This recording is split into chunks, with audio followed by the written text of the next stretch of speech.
ព្រះករុណាជាម្ចាស់ក្រុងយ៉ានជីវគឺនៅខាងមុខហើយ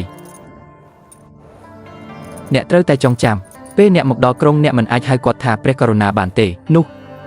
នេះអ្នកអាចហៅខ្ញុំថាលោកតាសៀងអ្នកគឺជាអ្នកគ្រប់គ្រងខោ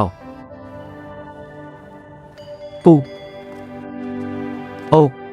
លោកចាស់ឲ្យខ្ញុំមានសំណួរមួយសម្រាប់អ្នក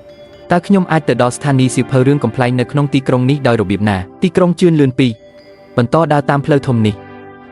វាមិនឆ្ងាយទេបន្ទាប់មកអ្នកនឹងឃើញសញ្ញាសម្រាប់ស្ថានីយ៍រឿងកំប្លែងនេះអរគុណច្រើនមិនអីទេតា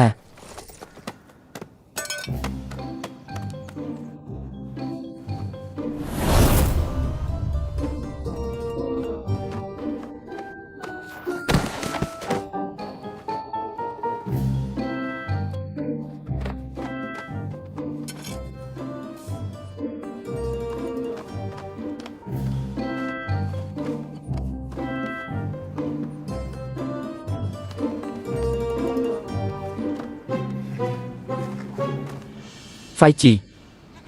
5G 5G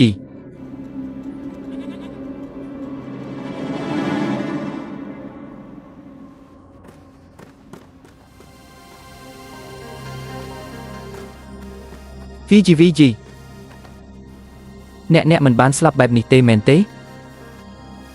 ហ្វីគឺកុំទៅចោលខ្ញុំអីកុំទុកខ្ញុំឲ្យនៅម្នាក់ឯងបងហ្វេកុំស្លាប់អីអ្នកជាអ្នកដែលស្លាប់ហើយហាឡូឡាបងហ្វេខ្ញុំដឹងថាបងមិនស្លាប់យ៉ាងងាយយ៉ាងនេះទេអ្នកនឹងមិនបោះបង់ចោលខ្ញុំដោយងាយទេមែនទេអ្នកជាអ្នកដែលស្លាប់ហើយអូយសុភាពជាងនេះបន្តិចបានទេវាខូចហើយខ្ញុំទើបតែរកឃើញវាខ្ញុំគិតថាខ្ញុំនឹងមិនបានជួបអ្នកម្ដងទៀតទេឈប់យើងទាំងពីរអ្នកពិតជាមានសំណាងណាស់ហើយនៅមានជីវិតដ៏វែងឆ្ងាយនៅខាងមុខវាពិបាកនឹងស្លាប់ណាស់ប្រសិនបើយើងចង់មិនអីទេ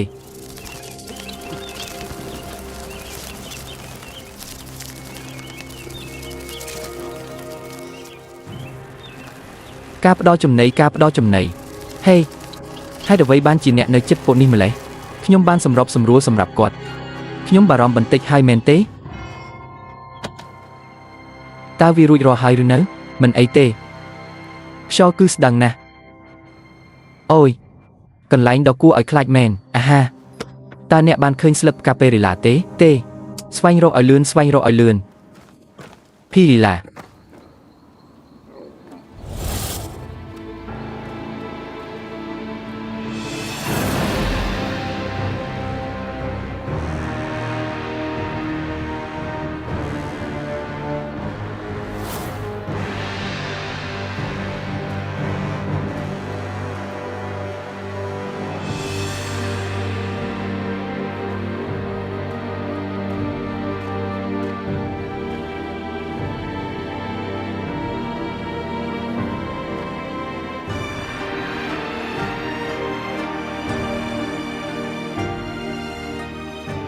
លោកខេអ្នកផ្សេងទៀតទាំងអស់បានស្លាប់ទៅហើយមានតែ3អ្នកនេះទេដែលនៅរស់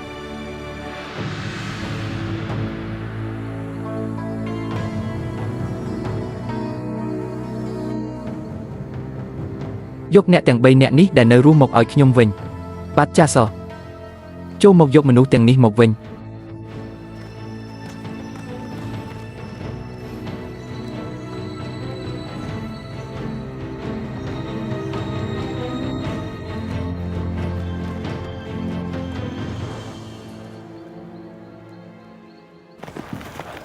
សួស្តីមិត្តតើឯងស្នាក់នៅសន្តាគារឬញ៉ាំអាហារនៅខាងក្រៅអ្នកបម្រើឲ្យអ្នកបម្រើចិញ្ចឹមសេះទាំងពីរនេះតាមចំណីពីកោះមុនមិនអីទេសូមចូលមកមុនយល់ព្រម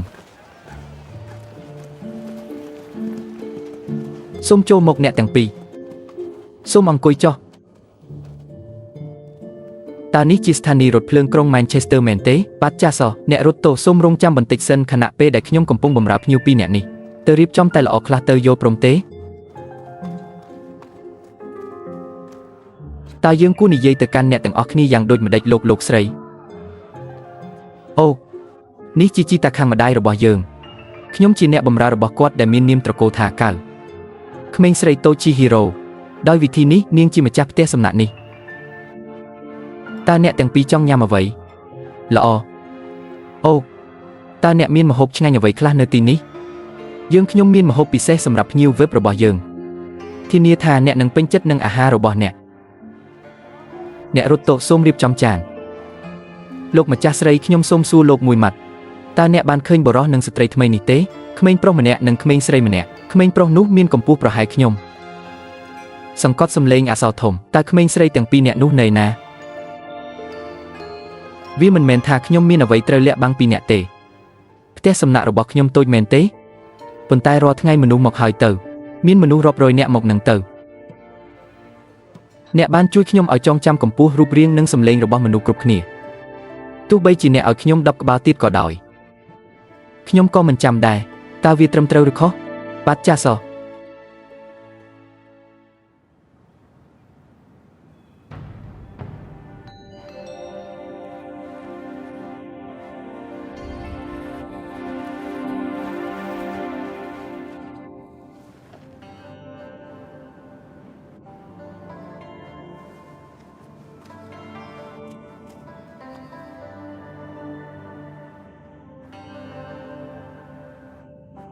តើខ្ញុំនៅណា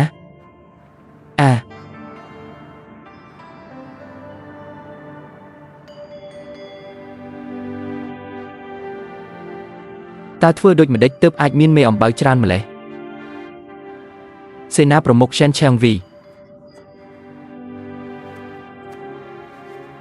Ren Changvi Pirila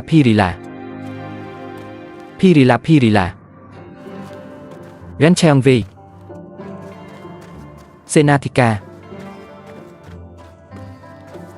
Ren Changvi Pirila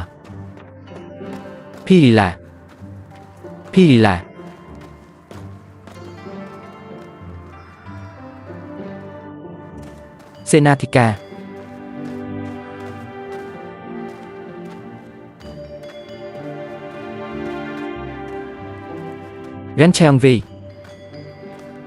Ren Changvi Pirila អេនៅទីនេះសូមរងចាំមួយផ្លែតណាអ្នកទាំងអស់គ្នាខ្ញុំនឹងចូលទៅខាងក្នុងហើយរៀបចំបន្ទប់ជាមុនសិនយល់ព្រម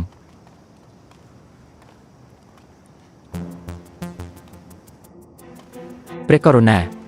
ម្ចាស់នោះច្បាស់ជាដឹងរឿងមួយមែនគាត់ជាអតីតយុទ្ធជនដ៏មានបទពិសោធន៍ម្នាក់អ្នកបាននិយាយថាអ្នកកំពុងលេងតៃជីជាមួយយើងដោយមិនបន្សល់ទុកស្លាកស្នាមអ្វីឡើយតើអ្នកគិតយ៉ាងណាតើយើងគួរធ្វើអ្វីតើព្រះអង្គកំពុងរកអ្វីព្រះអង្គម្ចាស់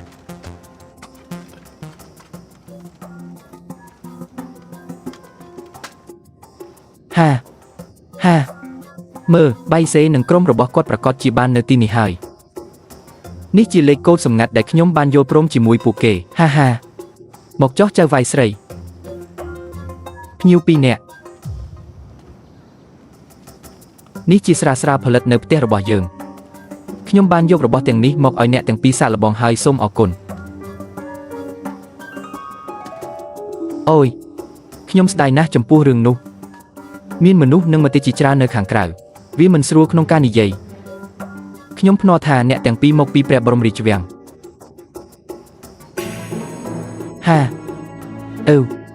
តើអ្នកដឹងដោយរបៀបណាទោះបីជាអ្នកបានក្លែងខ្លួនក៏ដោយចង់លាក់អត្តសញ្ញាណរបស់ខ្លួនប៉ុន្តែសេះដែលអ្នកកំពុងជិះប៉ុន្តែអ្នកបានក្បត់ខ្ញុំមែនទេតាមដែលខ្ញុំដឹងសេះឈាមប្រភេទនេះសប្តាហ៍ថ្ងៃនេះមានតិចជាង10នៅលើពិភពលោកមានស្ងាយស្រួលរកណាស់សេះពិបាករកណាស់